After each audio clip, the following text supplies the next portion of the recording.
Hi guys, welcome back to the channel. Today I've got two replays in the Chinese Tier 8 Premium Medium Tank, the King Dragon Type 59-2.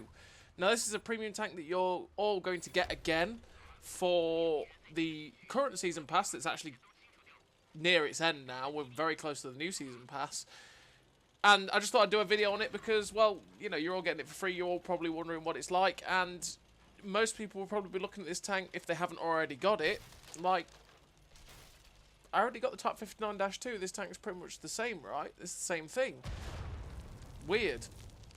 And yes, this tank is pretty much the same as the Type 59-2. There's some minor differences, though, that you've just got to bear in mind. This tank loses, or should I say, actually reloads 0.2 of a second quicker than the Type 59-2, but it's less accurate, so it's got 0.36 accuracy instead of the 0.34 that the Type 59-2 has. It has the same pen at 200 on the APCR and 250 on the heat. It's actually got 20 less engine power as well, and 2 degrees a second better traverse speed on its tracks. And it has a 130% crew boost as well. So this tank's actually a pretty damn good crew trainer if you were to be crew training. And that's a very nice feature of it. But to be honest, I think it's probably more of a thing before 6.0. And it's still something that can hurt it a little bit now, is the fact that it's got 0.36 accuracy instead of the 0.34. The gains that this tank has over the Type 59-2 are kind of negated by that accuracy. And that accuracy change is definitely something you do notice. But it's pretty much the same tank. So in terms of a crew, I run Born Leader, Rapid Reload, Sixth Sense, Track Mechanic, Steady Aim, Situational Awareness, Snapshot, Run and Gun, and Camouflage Expertise. Now I run Camouflage Expertise because it does have decent camo, and I try and make that as good as possible because, like I say, you know, the less time you spend spotted, the more time you can get shots off and not take hits. And then all the gun perks, because like I said, the 0.36 accuracy is a letdown of the tank, and it does love to troll, which is one of the frustrations with the King Dragon. It's something that doesn't happen all that often with the Type 59-2 for me. And I generally prefer the Type 59-2, but the thing is with this tank, like I say, you do get that better crew training bonus, so that's something you just got to bear in mind. And you're getting it for free, so yeah, it is what it is, right? So, in terms of equipment on this tank, when it comes to the Type 59-2, because of the 0.34 accuracy, I can spend my time thinking, right, do I want to run a GLD for the aim time instead of vert stabs? Do I want to run the powertrain for better engine power? Do I want to run a camo net to make the most of the fantastic camo that these two tanks have? You've got that option that you can just remove the vert stabs, because if you run the full gun perks on all of the crew, then more often than not, the gun is going to be good enough on the Type 59-2. It's not the case on the King Dragon. The King Dragon's 0.36 really lets it down. Like I say, it trolls a lot. The thing with the Type 59-2 and the King Dragon is the same as the Revelrise as well, is that the 200 APCR pen is not that great for when you are against tier 9s and 10s, and lets you down a lot, especially because you're going to be wanting to fire at a bit more distance when you're facing those tanks. You don't want to be up in their face, brawling into tier 9 and tier 10. And the APCR obviously has more drop-off than AP. So the pen drop-off on that means that, well, you just struggle to pen things a lot with the APCR. And then you've got 250 heat. Now, 250 heat is good enough to go through a lot of stuff. But the problem is it's heat. And there'll be a lot of tanks at tier 10 where you can't pen the front, really, with the heat rounds, and then because it's heat rounds, you can't really pen the side either, because it just gets absorbed by spaced armor. So the penetration on the tanks can let it down a lot, and you've just got to bear that in mind with the tanks. But they do, because of the 390 alpha and the solid thunks that they give the enemy tanks like that poor KV3, you do make a lot of credits off it as well, and that is a nice factor. But I mean, at the end of the day, there's lots of different ways to make really good credits, like Cold War, for example. That just makes some premiums irrelevant in terms of the credit making potential and the amount of times they're giving them all those away for free as well. But they do make good credits, and like I said, the King Dragon does have the benefit of being a really good crew trainer, which is always a great thing. So this first game on Erlenberg, we've lost most of our health, but we've managed to rack up 3.8k damage and a bit of assistance. What I like to do on Erlenberg is when we've gone straight down the 2 line from our spawn, I will cut back through the middle, like you've just seen, across this bridge, rush across the bridge. Tend not to stop on the bridge, because if you get caught out on there, it's going to lead to your death. As you see the gun derp there on the FV.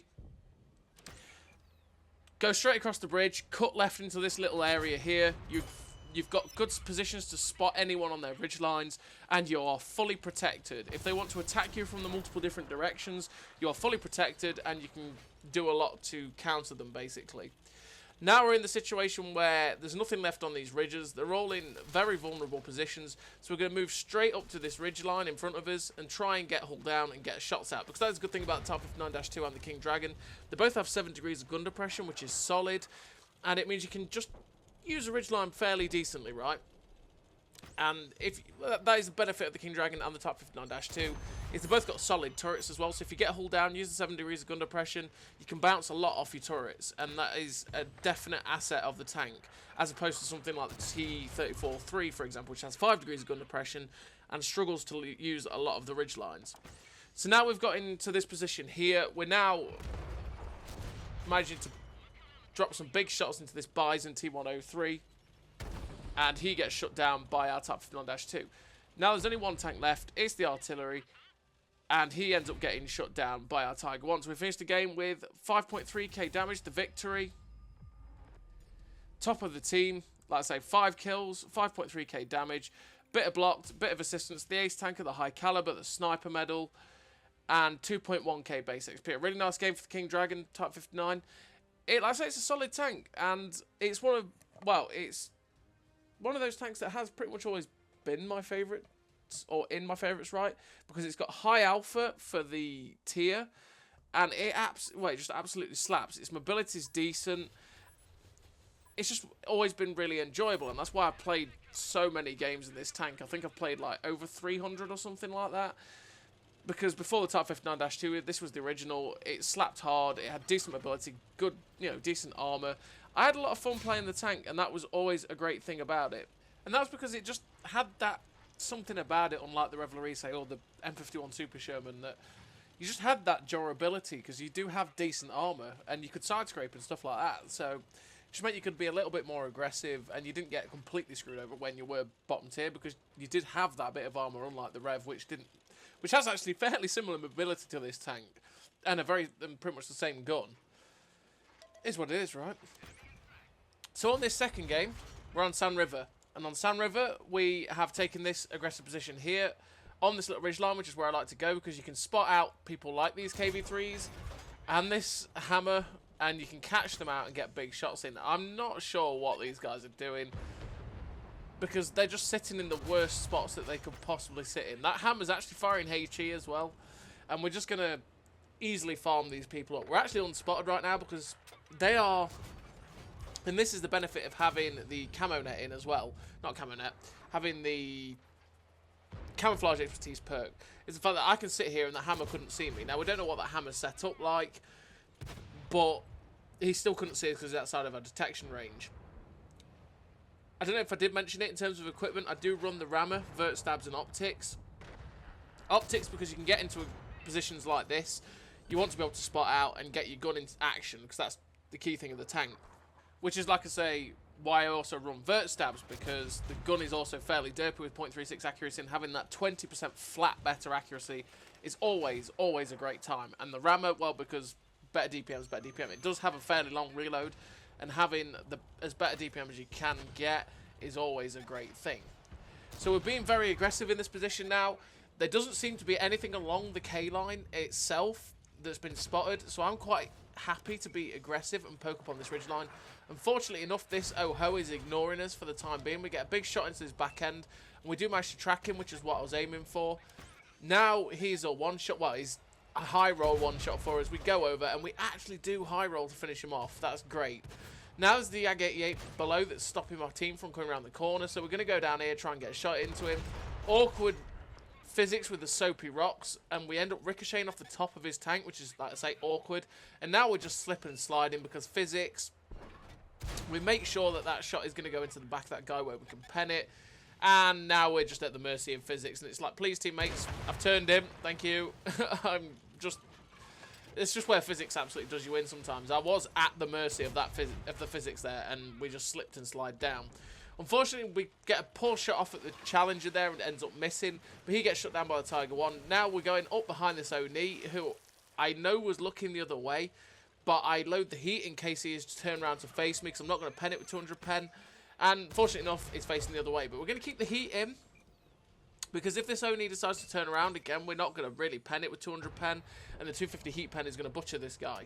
So we're slapping the shells into the back of this guy, and unfortunately we don't get to finish him off, but the TNH VZ at 51 does. Now we've got the 704 in front of us. We're going to try and get behind this guy and hope he doesn't turn around, because he's got a big gun. And that is one thing that happens with the King Dragon and the Type 59-2.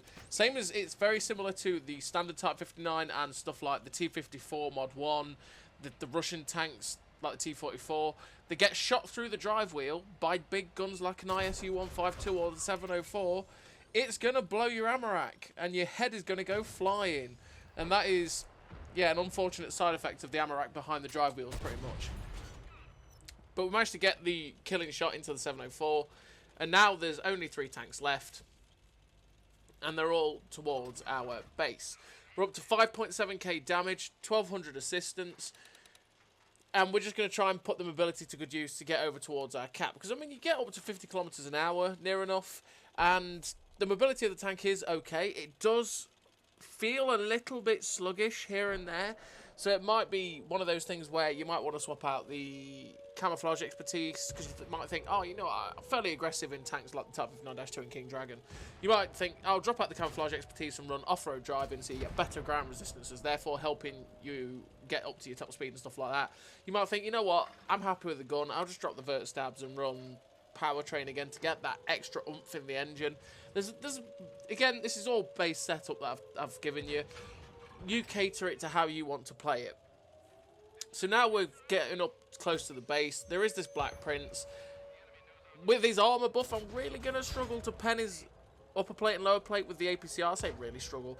I've got to hit the exact spot, so we just load the heat rounds, because we're guaranteed to go through the front of that guy anywhere we hit him with it.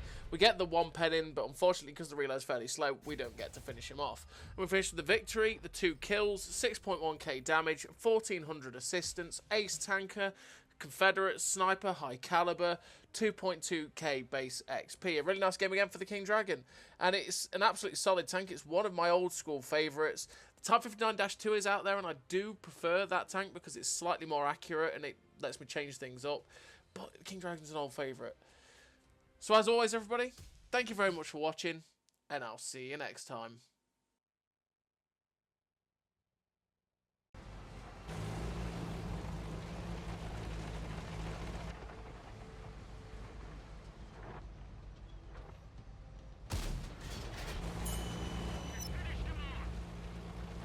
A great success!